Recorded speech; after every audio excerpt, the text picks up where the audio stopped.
Hi you guys, welcome back. My name is Carrie Penny. I am the Happy Crafty Homemaker, and today we are finally going to be doing the review of Premier Anti-Pilling Painterly yarn. So, if you're not familiar with my channel, I have already done kind of like a review or why I think it's worth it purchase on the anti-pilling line from Premier. I personally find this to be an amazing yarn to use. In previous videos, I have shared like a blanket that I made when this first launched like 10 years ago, 12 years ago. This blanket still looks fantastic. It's been through multiple machine washings and drying, which is not something I normally do with my hand knit and crochet items, just because things don't hold up as well if you machine wash and dry them. I do generally machine wash on delicate and air dry most of my finished objects. However, when you have grandkids running around and things get dirty, you have to just kind of go with the flow.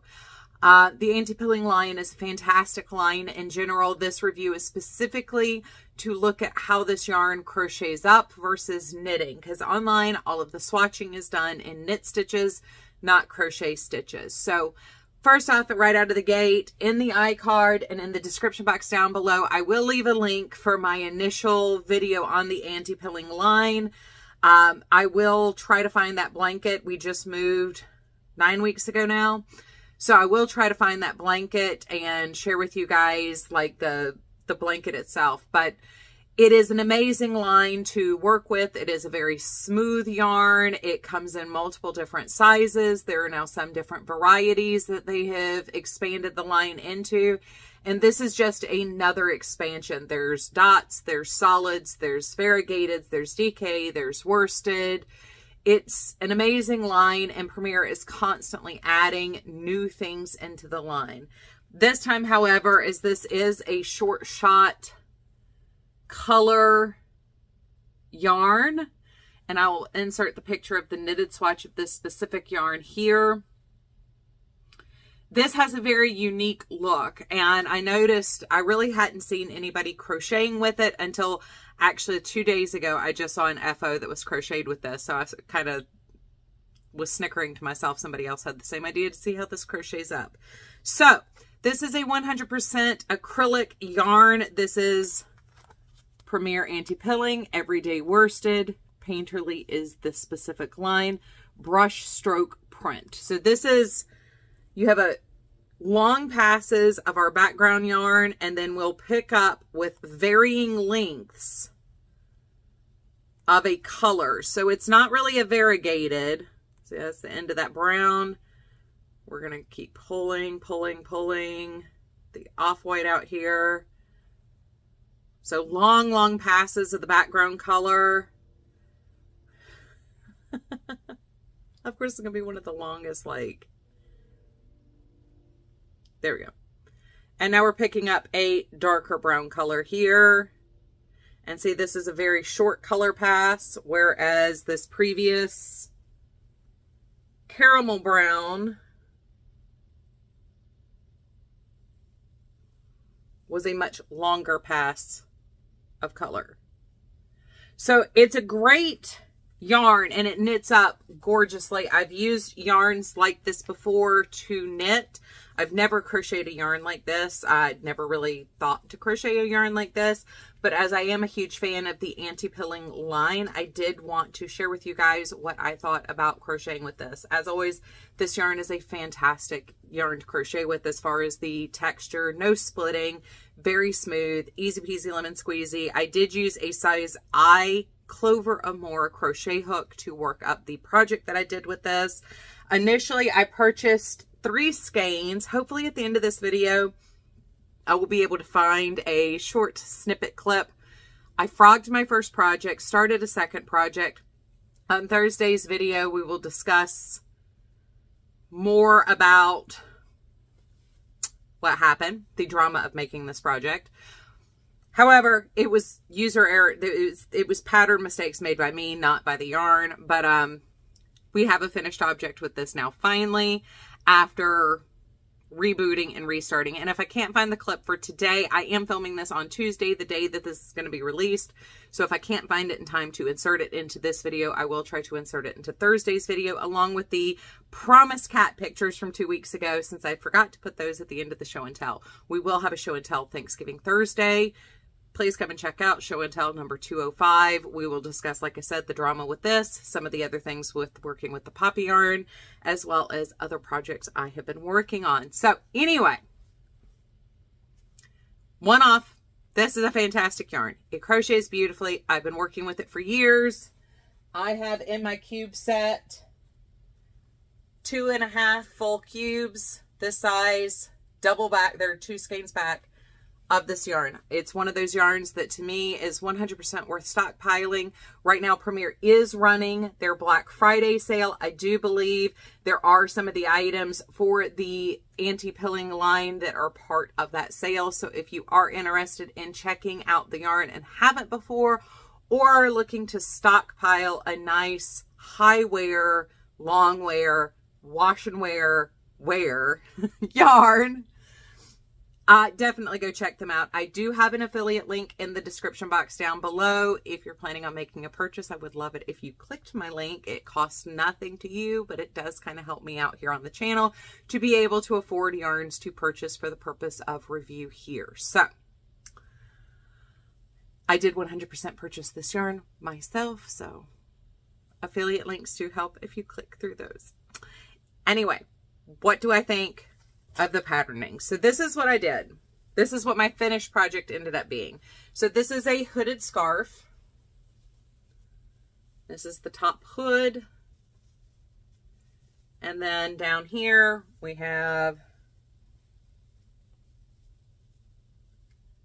my arms here.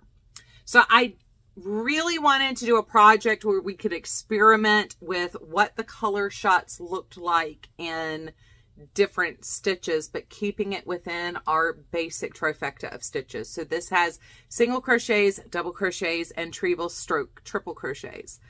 I did border this with a single crochet, and the back of the hood closure is also done in single crochet in a semi round. And of course I don't have a way to show that flat. So this is worked in something similar to short rows. I mean, I guess technically this is a short row, but I did work these in a U shape and then did my preferred join where I take the hook out, put it into the stitch I want to join to, and then pull the loop through. There is not a pattern for this. This is, and we'll discuss this on Thursday's video much more in depth, show and tell 205. But things happen, and Carrie got very creative. So anyway, that is the project that I did. So when it comes to trying to mimic what you get in the knitting, if that's the look you are wanting to go for, I would recommend sticking with a single crochet. So this 5 rows here and this 5 rows here are single crochet rows. So we do have where it just picks up those shots of color, but primarily we are seeing the background color. We do have some stacking that goes on and happens, but it's not color consistently stacking or the same color popping up over and over again. Also on this edge, we have single crochets, 5 rows. And you can see how those colors looked. And the stitches are very, as you would expect with a single crochet. So if you are trying to get the same kind of a look as you would get in the knitting, and you can see once again how the colors line up in this section here, as this is all single crochets. If you're trying to get this effect, this look with this yarn, I would recommend single crochets. You could probably go up to a half double crochet and still get something more similar to the knitting swatches, but you're already going to be moving away from that true striped effect. Now, The next interior rows here, we have the 5 single crochets, then we have 5 double crochets. So you can see we still have the striping. It doesn't go away, but the shorter strokes of color do give you much, much, much shorter, almost spots or dots of color versus kind of how the longer patterning goes. And same thing down this side, we have double crochets from here to here. And you can see where we've got, you know, some rows, some streaks still going in the doubles, but we have a lot of these individual just flecks popping up. And then in the center, we have treble stitches, and those are much, much, much more obvious here. But once again, 5 rows, but with the triple stitch in this, I did end up with a lot more. Not only are the colors short strokes very short, but even our long strokes are pretty short. And we got a lot more stacking going through the triple crochet. I mean, here we've got, you know, in 4 consecutive rows between the double and then 3 trebles, we got some stacking there. We have stacking here in the trebles. We've got these tiny little splotches that show up. So I would not recommend this in very long stitches like the treble stitch. And yes, I call it a treble stitch because that's what it was called growing up, but everybody laughs at me when I call it a treble in a video now because now it's just a triple stitch. And I know in the UK, it's the verbiage is a little bit different, but yes, I've always called it a treble, but it's just a triple crochet. So anyway, as far as like, do I think this is a good yarn to crochet with the way this looks? If you're doing some pattern play where you're playing with different stitches, I think you get a really, really cool effect with this in single crochet, or not in single crochet, in a crochet project. If you're doing something that's going to be a solid stitch all the way through, like a double or a single, I would say stick to single and half doubles in it, as personally I did see less possibility for stacking with that, as it is meant for a shorter stitch height wise. So I would stick to the single and half double. You can eke out some doubles with it, but I would avoid anything taller than a double stitch 100% with this. Is it just visually, I don't think is quite as cohesive of a look, and you kind of lose the fun part of the striping effect with this yarn, and you just start getting splotches, and they do seem to stack a lot more often. And there's multiple balls going through here. I used 5.5 balls for this total project. This is worked as one long rectangle. Then at the end, I come in and create the hood. I did this as a seamless method. So, I'm trying to find my stitch marker here. I did leave the stitch marker in. There we go. So in working this, my first 3 balls ended right here, working from this side. So I got the 5 rows of singles, the 5 rows of doubles, and the first full row of the treble stitch before I ran out of yarn on the second treble row. So I did have to go out and purchase more of this yarn because things we'll discuss in Thursday's video. But once again, as with the entire anti-pilling line, this is a beautiful yarn. I did not block this project. I have only woven in the ends on this. I think in something like this where you're not seeing the entire project laid out, things like the triple stitch do not create distraction. But say you were doing a sweater where you're seeing the entire sweater at once, I would recommend staying under a half double crochet to create the effect that the yarn is made for. If that's not an effect you're really looking for, you're just looking for splotches of color, that's, once again, that's kind of up to you. But as far as trying to maintain the pattern and visual effects that this yarn is intending, I would say under a half double crochet. But as far as the finished project goes, I think this ended up being super duper cute. I love this line of yarn. I also have some of the DK. I also have some of the DK cakes. I mean, it's a yarn that I have loved since it was released. To me, this yarn marks when big box yarns and mass-produced, easy, accessible yarns really started stepping up their game. I've said this before in multiple other videos, but in that same, when this was launched, like I said, I can't remember if it was 10 years ago or 12 years ago, all of a sudden, other companies really stepped up their game to create better textures in the mass market yarn. We started seeing acrylic yarns that had new textures, brush textures, more air in the plies and the spin, things that were really geared towards crocheters to be able to crochet with, aside from the Red Heart Super Saver that we all had growing up. To me, when Premier launched this yarn, it really forced other companies such as Karen and Red Heart and Lion Brand to really produce and really focus on producing high quality experiences for reasonable prices in yarns that were machine washable and dryable, that were really going to hold up, not pill, not fall apart, not draft apart. So to me, this marked a huge turning point in where we are in the modern big box mass-produced yarns. And I could not, I mean, this is still one of my favorite go-to acrylic yarns because this one is just such a pleasure to work with. It creates beautiful projects. If you don't mind having a 100% acrylic sweater, I know there are people that that's not their jam.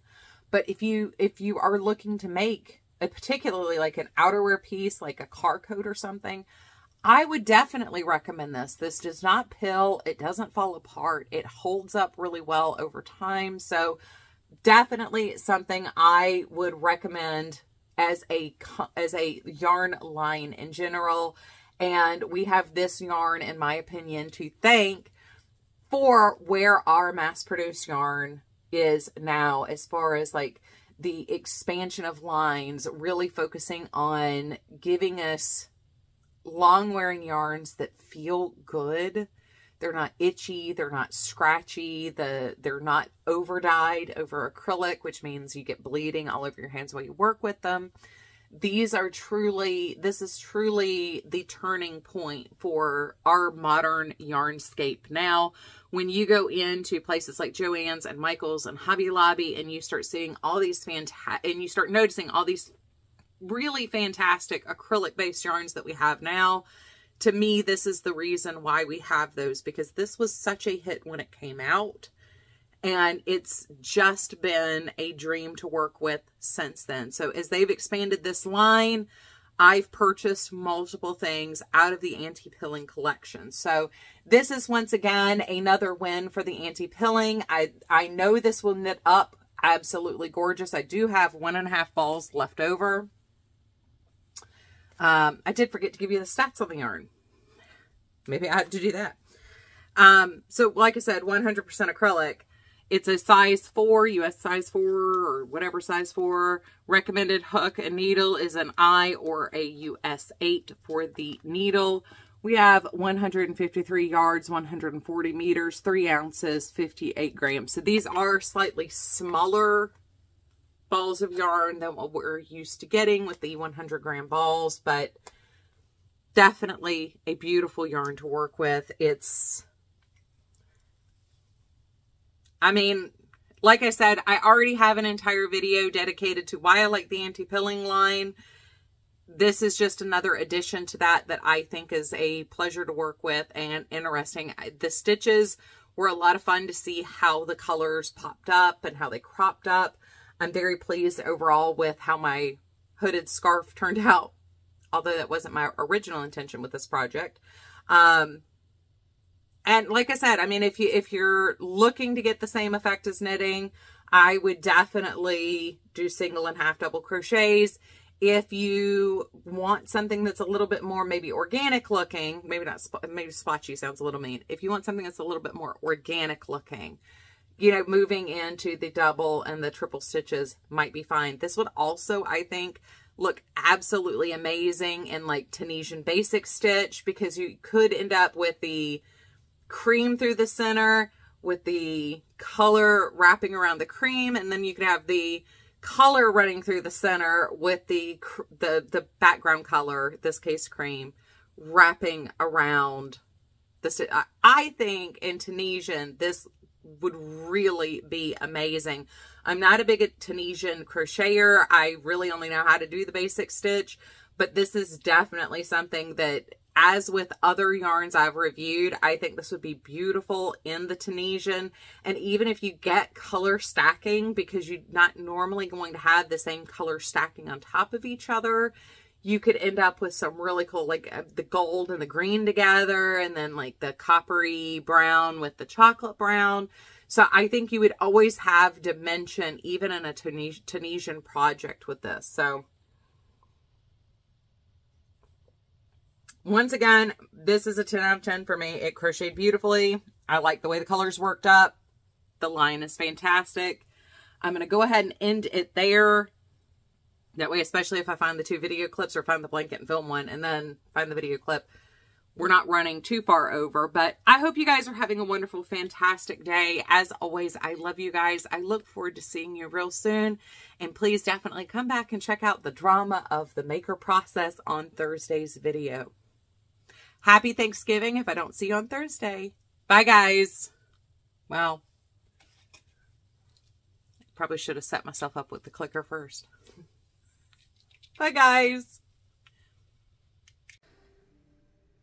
Okay, you guys, so this is the blanket I was telling you guys about that I made with like one of the very first runs of this yarn, the anti-pilling yarn. This is when it was still Deborah Norville, which is 5+ years ago. I know I made this like 4 houses ago when I lived almost downtown in Columbia. So we have the house we're in now. We've been here for 8 weeks. The house in Charlotte was 4 years there. The previous house, when I started filming videos, we were there for 3 years. The house before that, we were there for 3 years. It was the house before that when I made this. So like I said, this is from when the very first runs of this. You can see where we do have some obvious signs of wear beginning to form here. And down here on this other edge, you can see it here on the green. But this blanket, like I said, I normally would not wash and dry a blanket. I'm a machine wash on delicate and cool. And then I normally would air dry, lay flat to dry. So the fact that this has been through the washer and dryer easily 30 times, if not more, over, like I said, that 10 to 12 year period. Because as soon as I got this, I started making this blanket like within weeks, because I just was in love with this yarn. I don't remember what the color name on this is. If I can find it, I will pop it up on the screen. I might have a note of it somewhere, what this pattern is and what the yarn name for this was.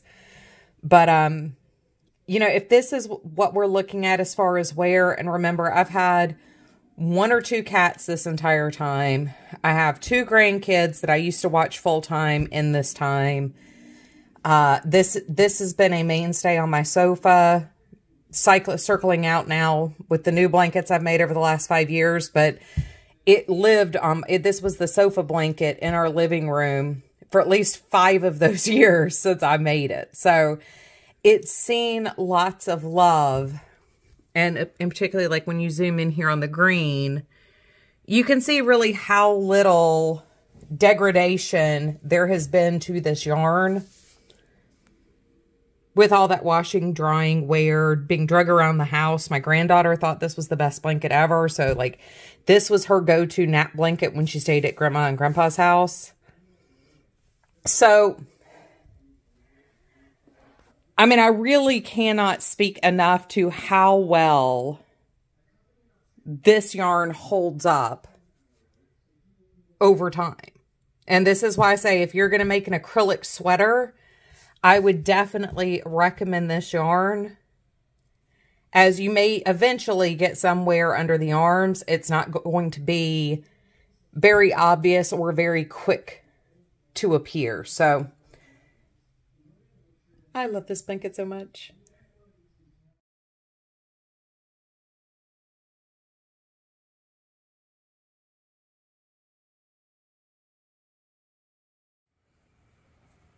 All right, guys. Here, let's at least get the light on so you can see this. So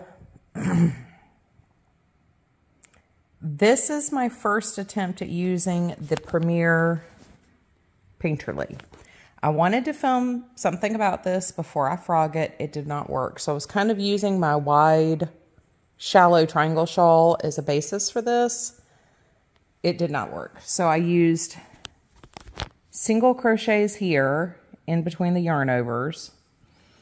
And that's going to give you the closest effect to how it looked on the knitting. But we have 10 rows of double crochet, eyelet row, 4 rows of single, eyelet, and then I moved into trebles or triple stitch. And it actually doesn't look bad, although with this particular pattern, we did get more stacking of the little color spots. And then I kept rolling with it, and I did another section of eyelets and some more yarn overs, and had come into doing some more doubles, but the shape turned very stingray shaped. So I'm not particularly enjoying this, but from here you can see these are the doubles. Then we move into singles here. And then we've got treble stitch. I did 4 rows of treble. And see, like, kind of all the color really stuck here with a couple little spots down here, like little cow spots. But then you can see we're in the single. It kind of looks pretty cool. We did get one long shot of it in the white here, or in the cream. And then when we came back to the double, for some reason we started stacking down the middle of the shawl. And we have stacking down this side of the shawl. So I'm going to frog this, but I did want to include this as part of my review of the yarn. Now, working with this has been a dream. Frogging it will be perfectly fine, as this is quite soft and smooth. But yeah, so this will be going bye-bye. Hello, Banner. I guess I'm going to go pay some kitten attentions, and then I will start afresh with a new pattern.